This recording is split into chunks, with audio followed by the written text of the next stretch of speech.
Bugun 9-fevral buyuk mutafakkir va so'z mulkining sultoni Alisher Navoiy tavalludining 585 yilligi munosabati bilan Rishton Abu Ali bin Sino nomidagi Jamoat salomatligi texnikumida ma'naviy ma'rifiy tadbir bo'lib o'tdi. Bo'ylakim paydo bo'lur, yulduz nihon bo'lg'och quyosh.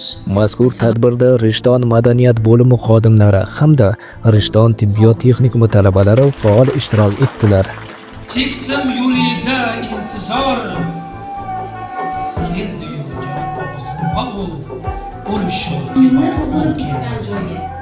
Yana qancha buyuk zotlarni dunyoga keltirgan. Tadbir jarayonida so'z mulkining sultoni Alisher Navoiyning hayoti va ijodiga bag'ishlangan sahna ko'rinishlari, she'riy chiqishlar va badiiy kompozitsiyalar bilan yanada mazmunli bo'ldi.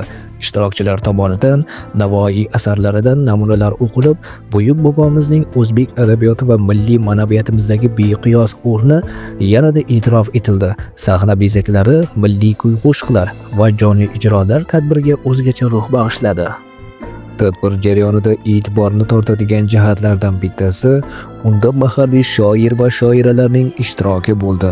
Ular tomonidan Alisher Navoiy ijodiga bag'ishlangan she'rlar hamda mumtoz g'azallardan parchalar mahorat bilan o'qildi. Tadbir yakunida ishtirokchilar va tashkiliy jamoaga minnatdorlik bildirib, bunday ma'naviy tadbirlar yoshlar tarbiyasida muhim ahamiyat kasb etishi ta'kidlanib o'tdi.